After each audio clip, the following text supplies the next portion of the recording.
Hello everyone, welcome back to my channel where we create photorealistic assets together. In today's video, I will show you how to create skin texture in Substance Painter. Before we get started, I want to let you know that the full version of this tutorial is up on my Gumroad.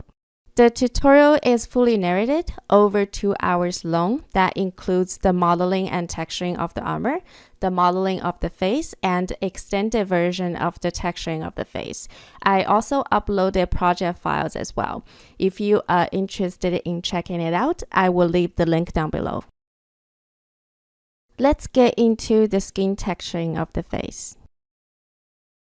First, I want to show you my displacement projection with texture XYZ. This is what I used to get the skin displacement. But before I use this method, I actually tried out some pre-made skin texture material that I was able to get from Substance Source. It was a very interesting experiment, and it was very good to know that that kind of method exists, and I still end up using it a little bit, and you will see that later on. But the skin type options are limited. I just didn't think that I would be able to cover the entire face with proper skin detail. Since trying to create a face displacement map in Substance Painter only didn't work out for me, so my next best option is to use a texture XYZ map. I got one of those multi-channel maps, and I will project it onto this face as accurate as I can. For anyone that never used texture XYZ map before, the multi-channel map basically has 3 channels, like any color map, the red channel, the green channel, and the blue channel. And within each channel, it actually has a different level displacement. There's a one displacement that's a broad displacement. There's one that's a medium detail displacement, and there's one that's a fine bump displacement. With all these different level of details separated out into different maps, you can adjust as you wish what kind of level displacement you want for the face. So there's way more flexibility. So my plan now is to project this inside of Mari and then displace 3 different level of details within ZBrush until I find a level that I like, and export that version as the high resolution version for my Substance Paint. Obviously, my face is very different from the texture itself. Just have to match it as close as I can. With some patience, it can work. This is the finished version of the paint. I didn't bother painting into the area that I know we're not going to see. That's covered by the helmet. So this is good enough for me. As you can see, I have 3 shuffle nodes connected to my paint layer. One is for red, one is for green, and one is for blue. This is how I will be able to shuffle those channels out of this one map. This is a good chance to show you what they look like on their own. As you can see, they're actually quite different. I will export those 3 maps out and show you how to displacement in ZBrush. Before I can displace these maps, I have to invert them in Photoshop upside down because that's how UVs are in ZBrush. Of course, you can do that in ZBrush as well. Within ZBrush, you can just import this displacement map, make sure the texture map is on, and then you can see that's the result we get from one of the displacement. You can adjust the displacement intensity to the level you like. I make sure I have layer on, so even after I bake the displacement, I have the options to adjust the intensity. I will bake this displacement on this one layer, and I will create a brand new layer and import the second displacement and bake it on the second layer. I will do that with all 3 different maps. After they are all inside of ZBrush, I will adjust the level to the way I like it, and that will be the final displacement for this face.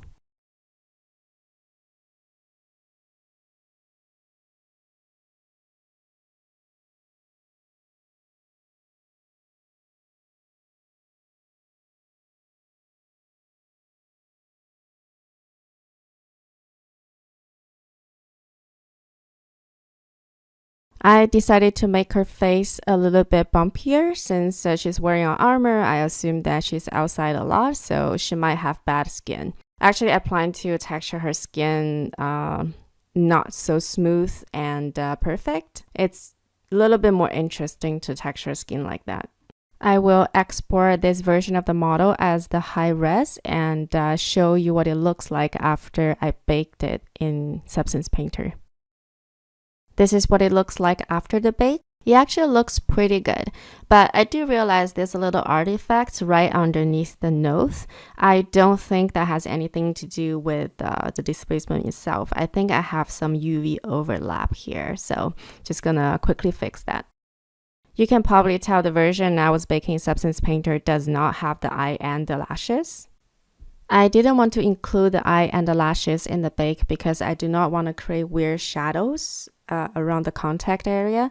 So it's better to bake the face on its own and import a version that has the eye and the lashes. You can swap out the base geometry in Substance Painter anytime you like. Just have to go to Edit and Project Configuration. We can finally start texturing on this model. The first thing I need to do is to make sure that the face displacement quality is where I need it to be. I projected everything from texture XYZ, but sometimes either due to projection or maybe the quality of the texture, I might still not have everything. And for this model, I realized that the nose tip is really lack of displacement. So what I would do is to use one of the preset material. There's a material called Human Nose Tip Skin. I create a new fill layer and assign this material to that fill layer, adjust the displacement to the level that I think it's going to work, and also adjust the toweling to the level that I think it's going to work. And then I assign a black mask to it and just paint on the nose tip area. If you want to adjust the level of displacement that you get from one of these preset material, you have to go to height range. That's where you can change it.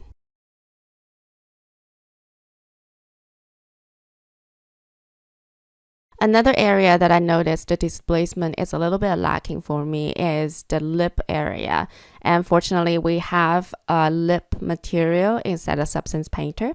So I'm going to do the exact same process, adjust the height to the level I want. For this one, it's not exactly tileable, so you'll have to move the texture around into position. That's going to work for the lip. And then I will assign the black mask to it and fill out that area a little bit better.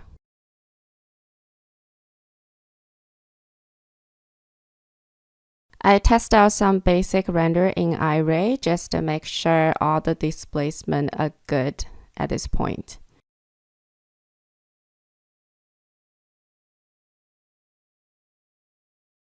We can finally get into the coloring process. This is the fun part. First thing I want to mention is that make sure you have good reference.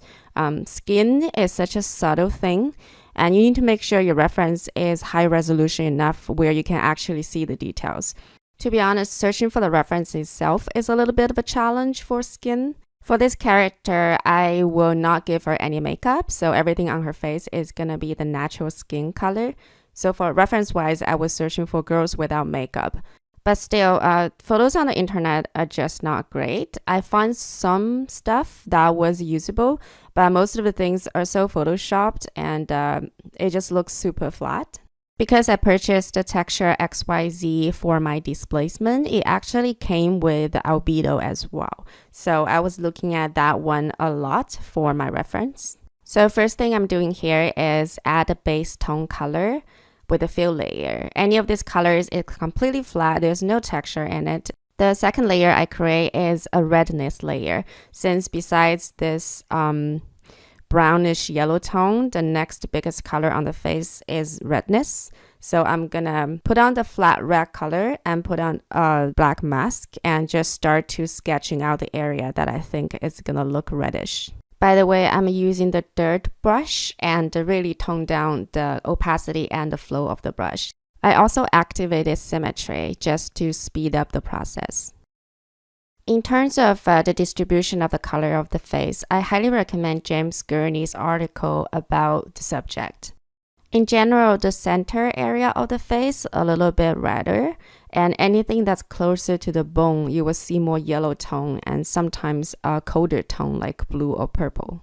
We will have to add every one of those colors into a different fill layer and paint out the entire face.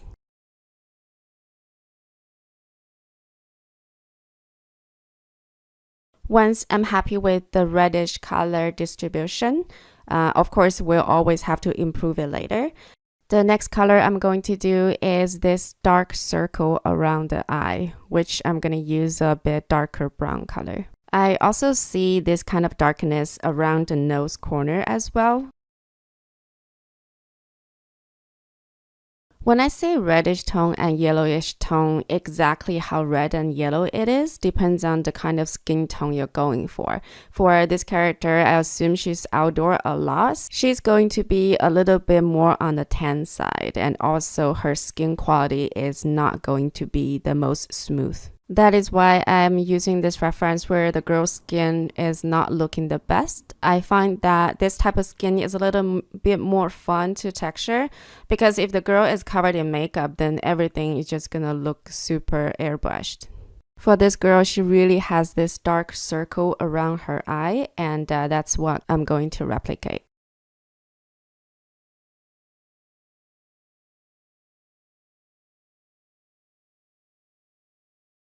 The next color I'm gonna do is the yellowish tone, which is mostly around the forehead and underneath the eye. From the reference, I also see quite a bit of a yellowish tone underneath the nose and also a little bit underneath the mouth.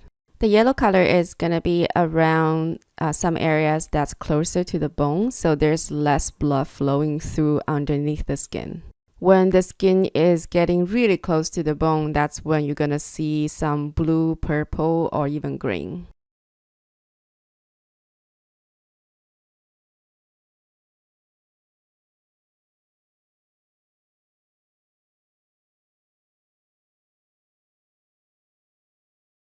I am adjusting all four colors I have currently at the same time. Even though they're stacking on top of each other, because I'm using such a subtle dirt brush with low opacity and low brush flow, you can always still paint with the color that's underneath. I'm also constantly adjusting the color itself, see how they mix together. You can also choose to go to the base color mode or the mask mode to double check what you're painting.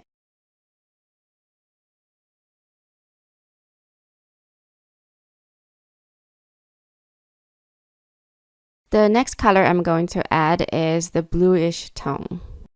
I see those blue tones mostly around the corner of the eye, and sometimes I see them underneath the eye a little bit as well, and is mixing with some dark red color, so sometimes it might start to look a little bit purple. This is also the area where you might see some small red veins. Now we're just painting the color. We will add those smaller details later. I will also add some bluish tone near the tip of the nose, anywhere that's a little bit closer to the bone, basically.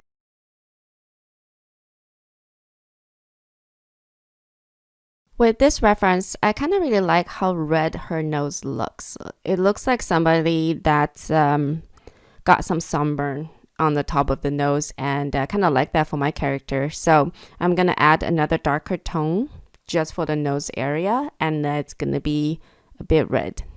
There is no one way of painting skin color. It really depends on the character and what kind of a skin quality you're going for, what kind of a characteristic you want to have on the skin. You just have to make sure every detail you add is added in a very subtle way.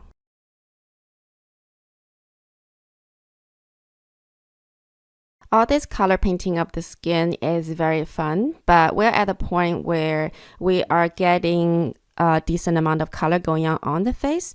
But because we're painting with a brush at the moment, everything is looking a little too airbrushed and blurry, even though we are using a textured brush. So what I would do is to add another fill layer inside of the black mask I was painting on and assign this procedural map black and white spots. I will adjust this procedural map to the size and frequency that I like and multiply it on top of the paint I've been doing. I find this map is a really great way to actually give some sort of subtle shape to the brush strokes. If you look at the skin, everything can seem very, very soft, but it actually has a shape at the same time. It has this soft but spotty look. That is what we're creating with this procedural map, and I will assign that to all of my colors.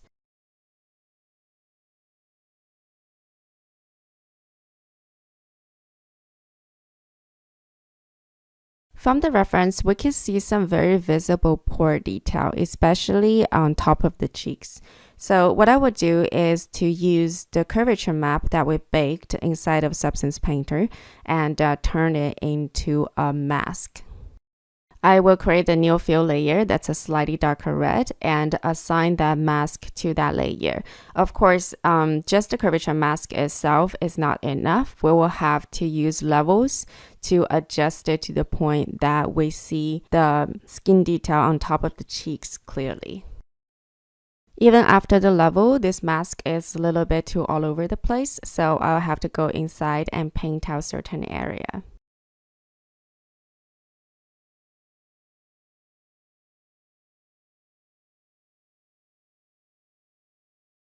I'm also experimenting using the entire curvature map as an overall redness mask. So we can start to see some of that displacement detail inside of the skin.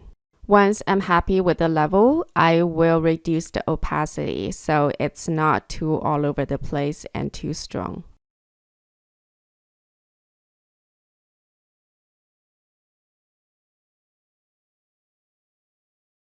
Once I have all the colors and skin detail, I'm doing a lot of adjustments to mix them in a different way, adjusting the color, adjusting the level, and also constantly checking my reference to see how I can get it closer to the real thing. One technique I like to use for checking is to turn off all the layer and turn them back on one by one. And you really see what every layer is doing to the texture, and it will be easier for you to realize where is the problem.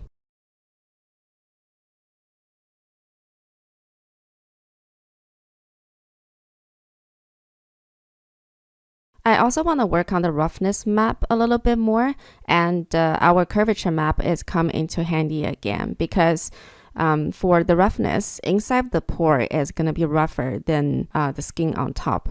By the way, I'm separating all the different material elements into its own fill layer. So there's one section of 2 to 3 fill layers that's just for the look of the roughness. And there's 2 fill layers that's just for the scattering of the skin.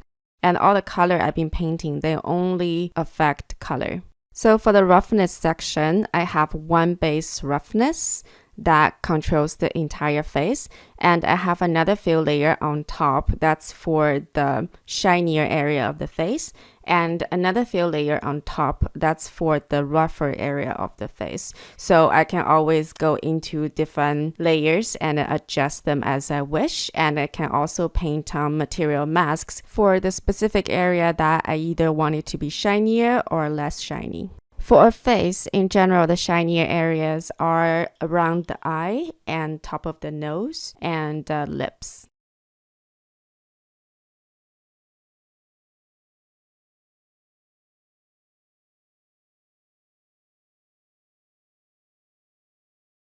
Once I feel like the speck is working okay, we are back to adjusting the color of the face. I'm working in some more bluish tone because I think there's more areas needs that kind of color variation.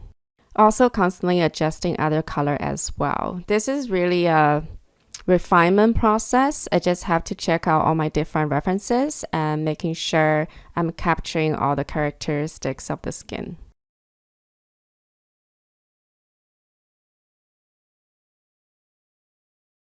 This is what it looks like at this point, and I think we're ready to add some more imperfection and specific details on the skin.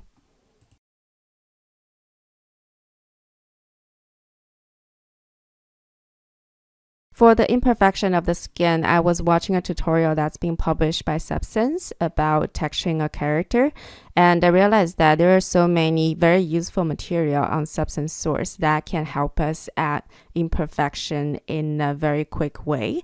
So I decided to download a few of those materials and try them out on my character. So here is more of a demonstration of exactly how to use this material. The first thing I'm trying to add are freckles. There is a pre-made freckle shader on Substance Source, and that's one I'm using currently. I think the most confusing thing of the shader is that once you assign it to a fill layer, you have to turn off the skin color. Otherwise, it's going to overwrite what you have so far. Once that's done, you only see the freckle on your skin. You have all these adjustments you can use, like in terms of color, density, how much normal bump you have on the freckle. It's really just a matter of playing with all these options and get the look that you like. Once I have the amount of freckle and the kind of color I like, I will assign a black mask to this fill layer and painting the area that I actually want the freckles to show up.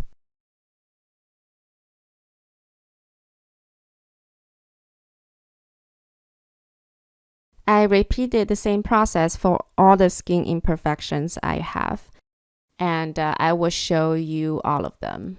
I have a layer of skin cracks because I assume she's a little bit more sunburned. It's mostly around the cheek area.